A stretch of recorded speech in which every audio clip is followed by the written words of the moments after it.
Shalom semuanya. Hari-hari ini kita sedang menantikan pencurahan Roh Kudus dari Pentakosta ketiga yang dahsyat. Perlu digarisbawahi bahwa Pentakosta ketiga sedang terjadi. Tetapi kita sedang menantikan pencurahan Roh Kudus dari Pentakosta ketiga yang dahsyat. Pentakosta ketiga adalah pencurahan Roh Kudus yang dahsyat di zaman ini, yang akan mengakibatkan penuaian jiwa yang terbesar dan yang terakhir sebelum Tuhan Yesus datang kembali. Pentakosta ketiga akan membangkitkan generasi Yeremia, yaitu anak-anak muda yang dipenuhi Roh Kudus, cinta mati-matian kepada Tuhan Yesus, tidak kompromi terhadap dosa, dan akan bergerak memenangkan jiwa.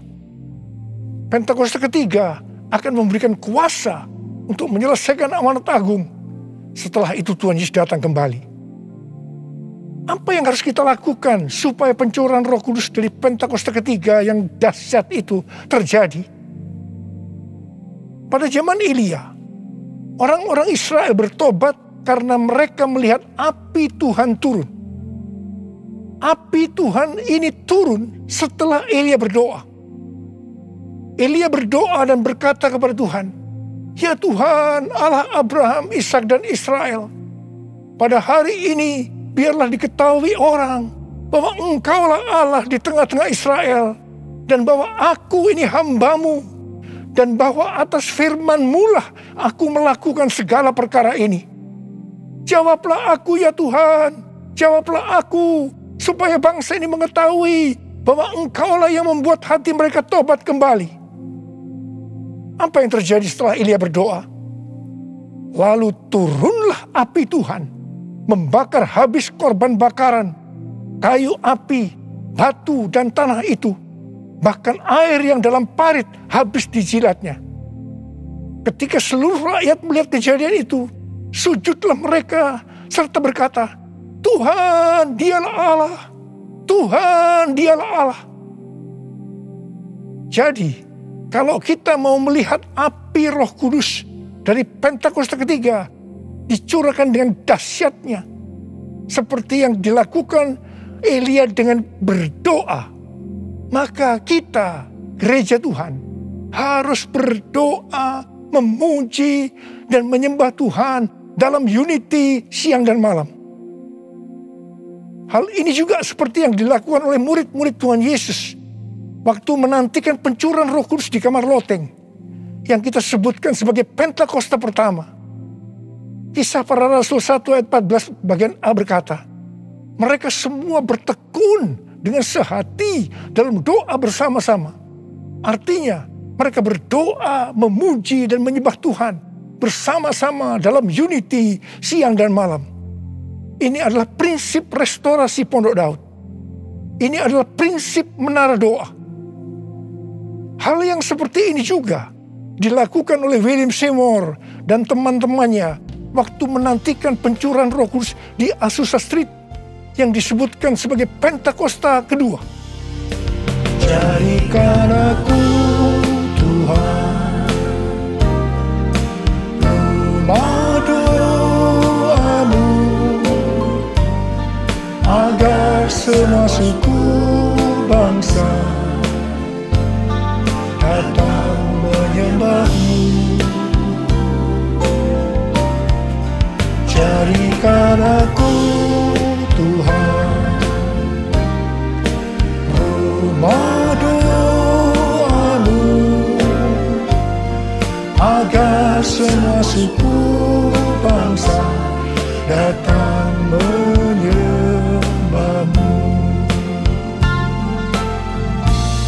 Agar semua suku bangsa datang menyembah-Mu.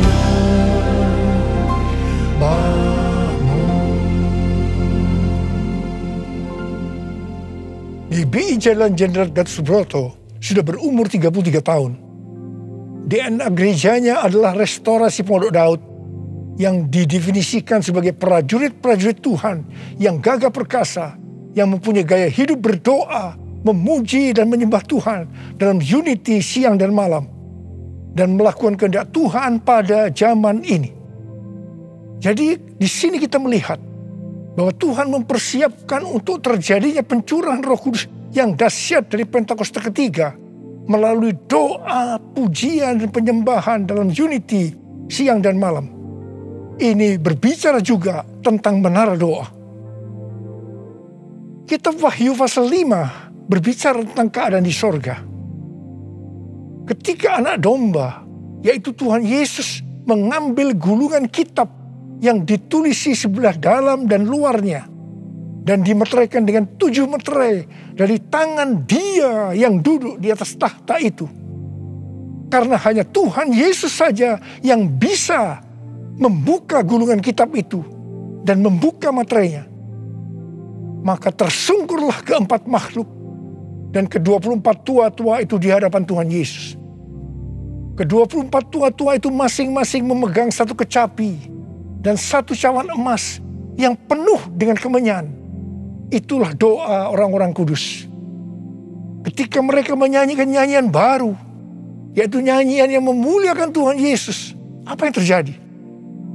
Yang pertama, beribu-ribu laksa malaikat, makhluk-makhluk termasuk tua-tua itu juga meresponi nyanyian baru yang memuliakan Tuhan Yesus.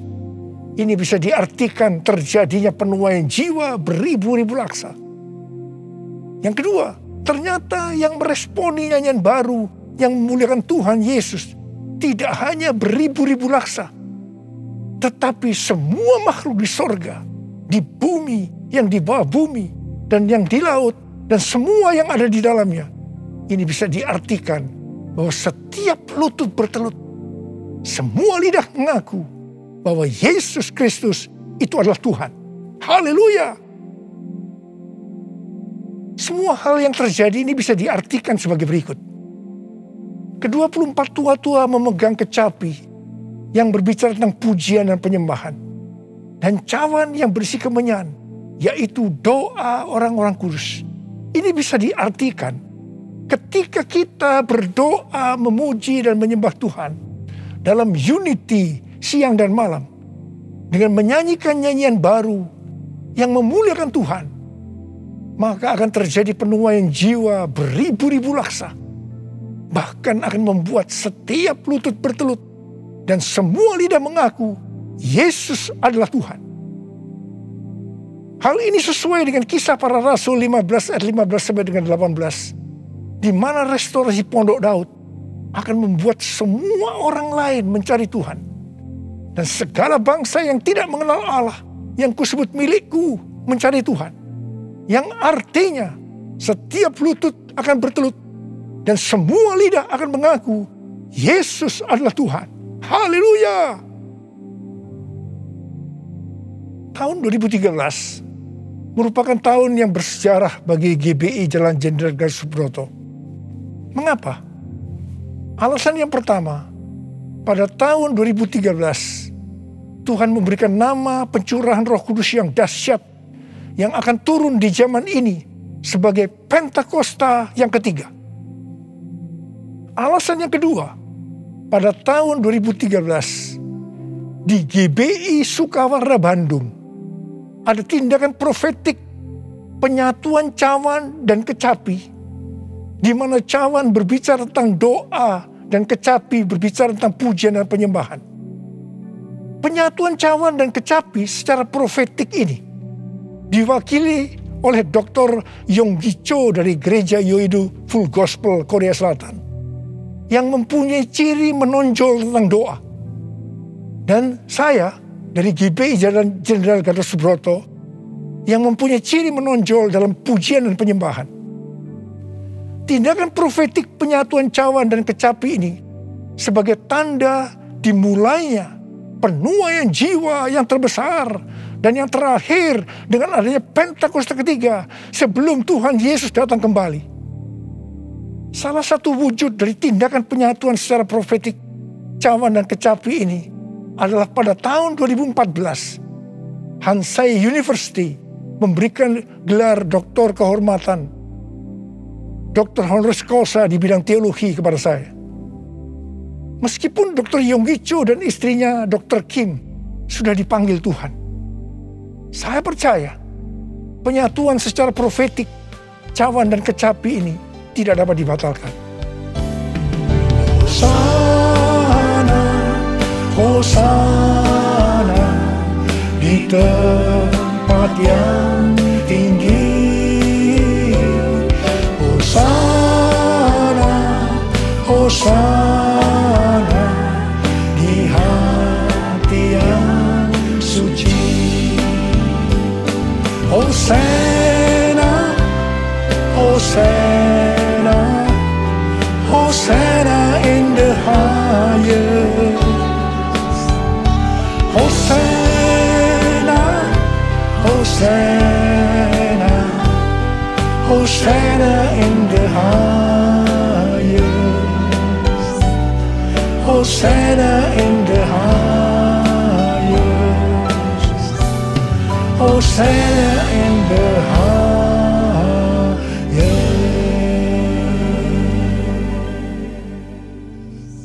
Bukan kebetulan saat ini sedang dipersiapkan The Third Pentecost Azusa Street Prayer Tower atau Menara Doa Pentakosta ketiga di Azusa Street, atau disebut juga APT, untuk penuaian jiwa secara global.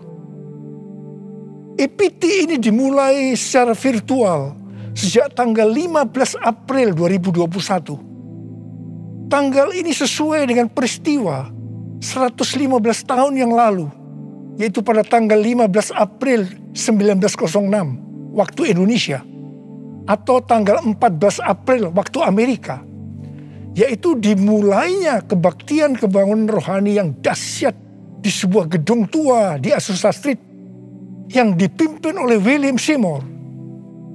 Kebangunan rohani ini mengakibatkan terjadinya gerakan Pentakosta dan karismatik.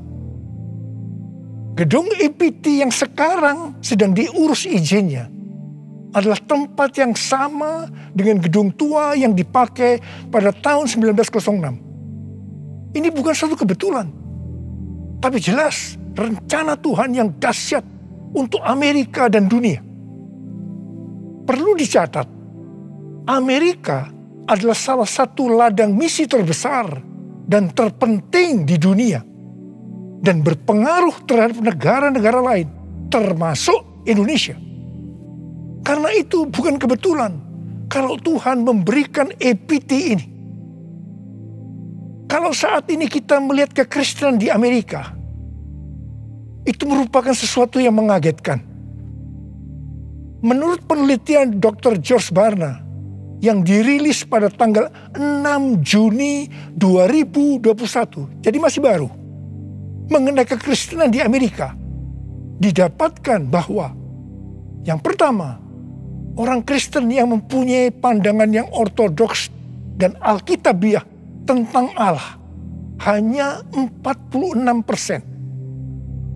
Yang kedua, orang Kristen yang percaya bahwa masuk surga karena mengaku dosa dan menerima Yesus sebagai juru selamat pribadi hanya 30%.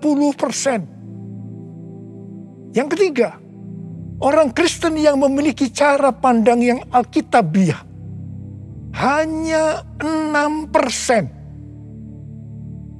Dan yang keempat, didapatkan bahwa pelayanan Kristen yang dipraktekkan dalam 5 dekade terakhir ini tidak akan efektif untuk generasi anak-anak muda yang disebutkan sebagai generasi yang berbeda, di mana mereka tidak peduli terhadap bangsa, dalam hal ini Amerika, meragukan sejarah dan fondasi bangsa. Mereka mahir dalam teknologi, bebas secara seksual, labil emosinya, dan campur aduk kerohaniannya. Kalau melihat data-data ini, jelas tanpa pencurahan Roh Kudus dari Pentakosta ketiga yang dahsyat, tidak mungkin bisa memperbaiki keadaan kekristenan ini. Michael L. Brown, penulis buku yang mengungkapkan bahaya ajaran hypergrace, akan menerbitkan buku pada tanggal 19 Oktober 2021 yang akan datang dengan judul Revival or We Die. A Great Awakening is Our Only Hope. kebangkitan atau kita mati. Kebangunan besar adalah harapan kita satu-satunya. Kesimpulan dari buku ini adalah sebagai berikut. Amerika diambang kehancuran. Harapan satu-satunya adalah lawatan kuasa dan hadirat Allah. Untuk menyelamatkan bangsa, maka gereja di Amerika yang pertama harus menemukan kembali firman Allah yang terhilang. Yang kedua, memulihkan takut akan Tuhan. Ketiga, menyalakan kembali api kasih mula-mula. Dan yang keempat, mengobarkan kembali rasa lapar akan roh Allah. Kalau melihat ini, jelas Amerika membutuhkan lawatan Roh Kudus yang dahsyat dari Pentakosta ketiga. Karena itu Tuhan memberikan epiti, menara doa Pentakosta ketiga di Azusa Street. Hosana bagimu di tempat yang maha tinggi. Hosana bagimu Yesus di tahta maha kudus. Ku memujimu selalu, ku sembah kau selamanya. Sungguh Yesus ku cinta padamu. Hosana bagimu di tempat yang maha tinggi. Hosana bagimu Yesus di tahta maha kudus. Ku memujimu selalu, ku sembah kau selamanya.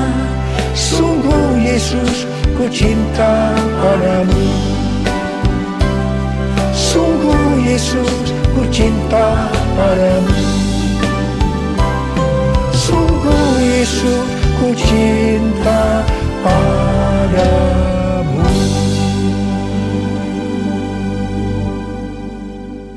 Kalau pada zaman Elia, orang-orang Israel bertobat karena melihat api Tuhan turun dengan doa Elia, maka pada hari-hari ini kita akan melihat penuaian jiwa yang terbesar dan yang terakhir, bangkitnya generasi Yeremia dan menyelesaikan amanat agung karena pencurahan Roh Kudus yang dahsyat dari Pentakosta ketiga. Karena doa-doa yang dinaikkan oleh gerejanya. Sebelum berdoa, ada 3 hal yang dilakukan oleh Elia, yang juga harus dilakukan oleh gerejanya. Yaitu yang pertama, Elia membuat mezbah dengan menyusun 12 batu yang melambangkan 12 suku Israel. Ini berbicara tentang unity. Dalam Yohanes 17 kita melihat doa Tuhan Yesus kepada Bapa. Tuhan Yesus berkata, Bapa, aku telah memberikan mereka kemuliaan yang kau berikan kepadaku, supaya mereka menjadi satu. Sama seperti kita adalah satu. Kalau mereka sudah sempurna menjadi satu, maka dunia akan tahu. Dunia akan percaya bahwa engkaulah yang mengutus aku. Dan bahwa engkau mengasihi mereka sama seperti engkau mengasihi aku. Ini berbicara tentang unity yang menjadi kunci utama dari penuaian jiwa. Karena itu gereja harus unity. Gereja harus bersatu. Gereja jangan menjelekkan satu dengan yang lain. Gereja jangan saling menyalahkan. Gereja harus bersatu dalam doa, pujian, dan penyembahan. Dalam unity siang dan malam. Untuk mendoakan pencurahan Roh Kudus yang dahsyat dari Pentakosta ketiga. Hal kedua yang dilakukan oleh Elia setelah mezbah dibuat, yaitu Elia meletakkan potongan-potongan lembu di atas kayu api yang ditaruh di atas mezbah sebagai korban bakaran. Hal ini bisa diartikan bahwa kita harus mempersembahkan korban kepada Tuhan. Sesuai dengan Roma 12 ayat 1 yang berkata, persembahkanlah tubuhmu sebagai korban persembahan yang hidup, yang kudus, dan yang berkenan kepada Allah.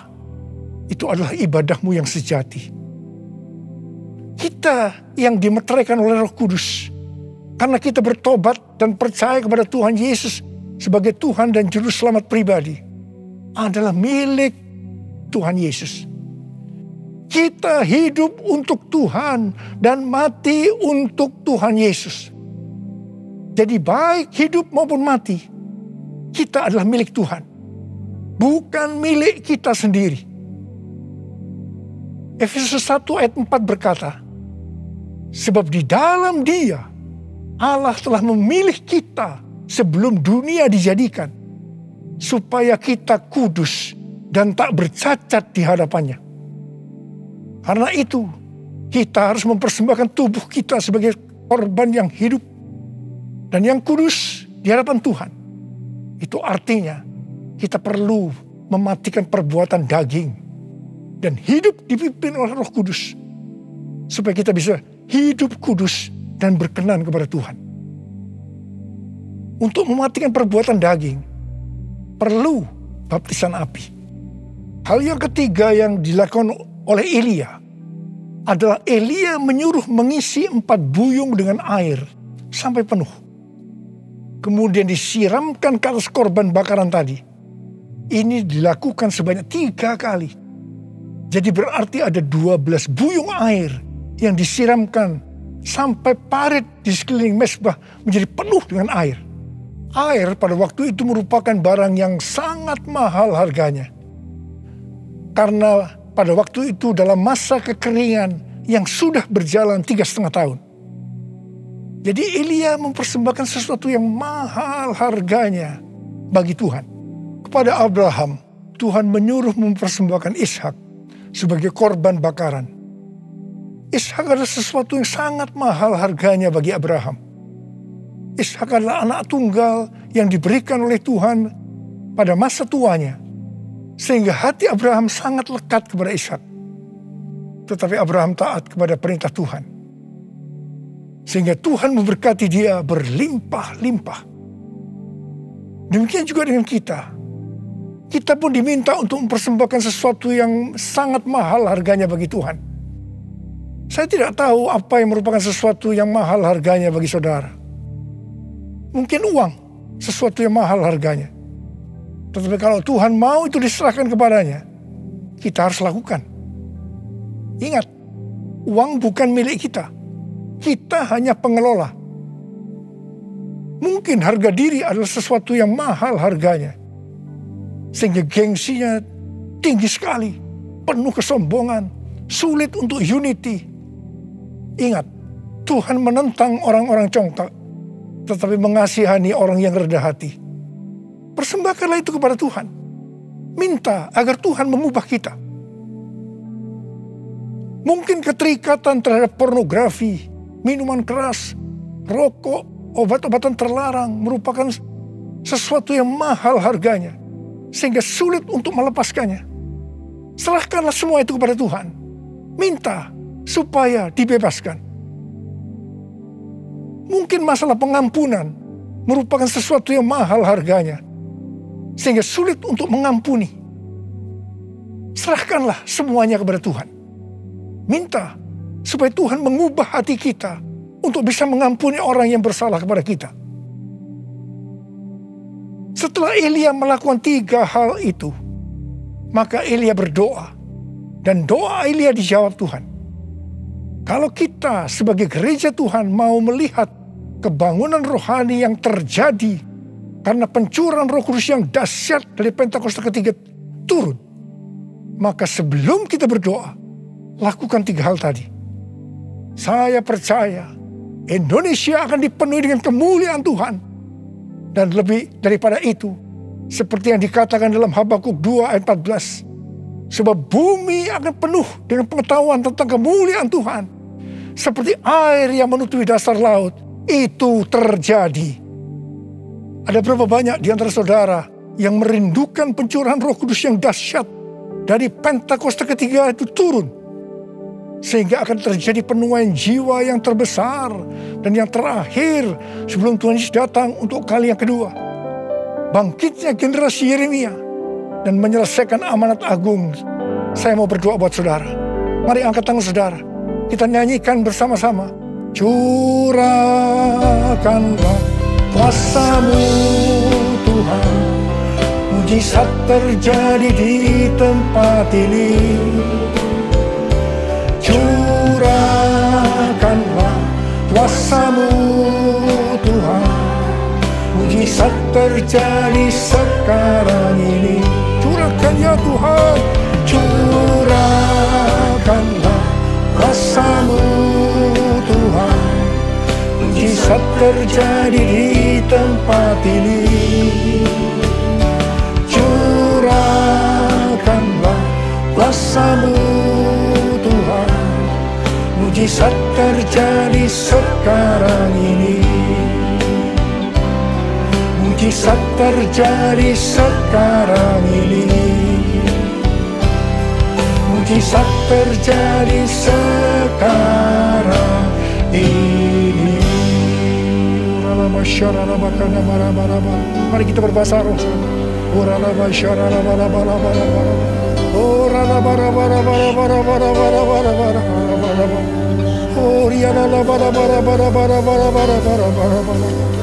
Tuhan, Kau melihat tangan-tangan yang terangkat, anak-anak-Mu yang merindukan turunnya Pentakosta ketiga. Tuhan, terima kasih. Jadikan kami sebagai alat-Mu untuk menyelesaikan amanat agung Tuhan Yesus. Urapi kami semua ya Tuhan. Urapi kami semua Tuhan. Pengurapan Tuhan turun ke atas kita semua. Terima, terima, terima, terima, terima, terima, terima. Curahkanlah kuasa-Mu Tuhan. Mujizat terjadi di tempat ini. Curahkanlah kuasa-Mu Tuhan. Mujizat terjadi sekarang ini. Mujizat terjadi sekarang ini. Mujizat terjadi sekarang ini. Mujizat terjadi sekarang ini.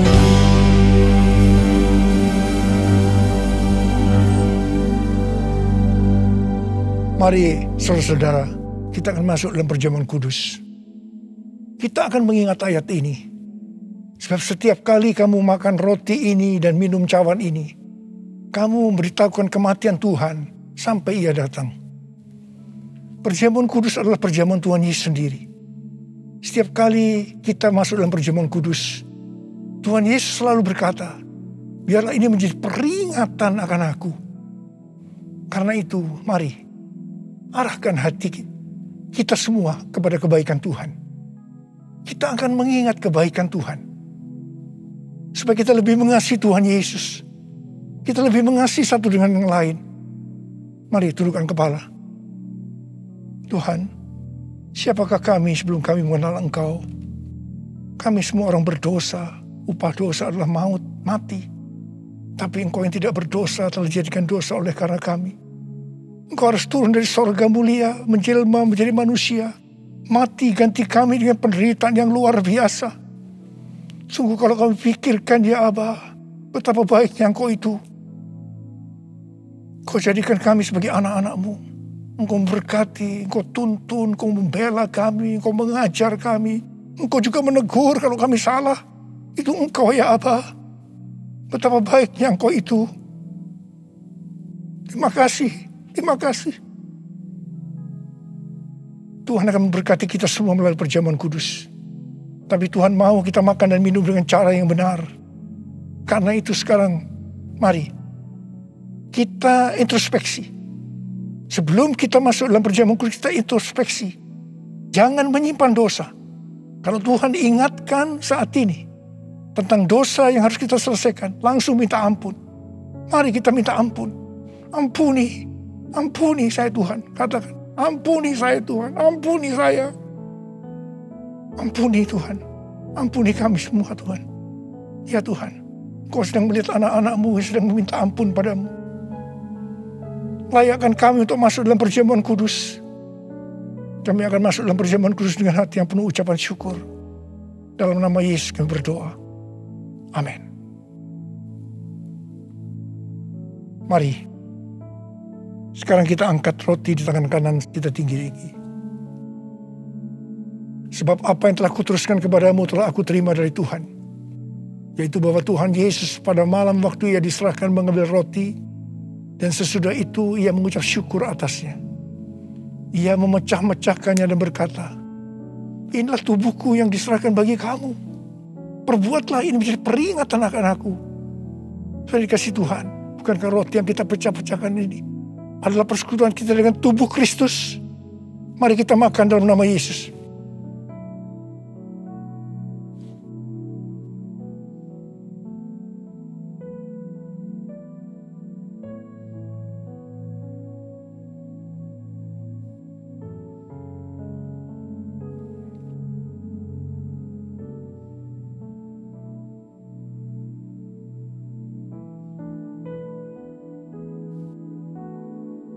Angkat cawan di tangan kanan kita tinggi-tinggi.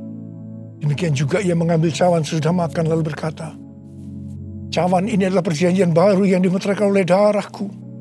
Perbuatlah ini setiap kali kamu meminumnya menjadi peringatan akan aku. Sudah dikasih Tuhan, bukankah cawan pengucapan syukur? Yang ke atasnya kita ucapkan syukur adalah persekutuan kita dengan darah Yesus. Mari kita minum dalam nama Yesus.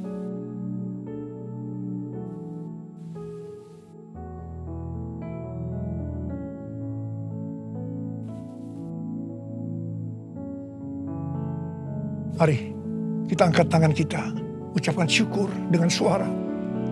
Jangan diam. Tuhan, terima kasih. Terima kasih ya Tuhan. Terima kasih ya Tuhan. Terima kasih. Kami bersyukur ya Tuhan. Kami bersyukur ya Tuhan. Terima kasih Tuhan. Kalau ada anak-anakmu yang sedang sakit, Engkau menyembuhkan mereka saat ini. Sembuh dalam nama Yesus, sembuh dalam nama Yesus. Mujizat terjadi dalam hidupmu saat ini. Engkau tolong mereka ya Tuhan, yang membutuhkan pertolongan Tuhan. Ya, Engkau melihat saat ini anak-anakmu ya Tuhan. Oh Tuhan, terima kasih buat semuanya. Terima kasih. Terima kasih buat semuanya ya Tuhan. Terima kasih Yesusku, terima kasih Yesusku. Puji syukur hanya bagi Tuhanku. Terima kasih Yesusku, terima kasih Yesusku. Puji syukur hanya bagi Tuhanku. Terima kasih Tuhan. Terima kasih Yesusku, terima kasih Yesusku. Puji syukur hanya bagi Tuhanku. Terima kasih Yesusku, terima kasih Yesusku. Puji syukur hanya bagi Tuhanku. Puji syukur hanya bagi Tuhanku. Puji syukur hanya bagi Tuhanku.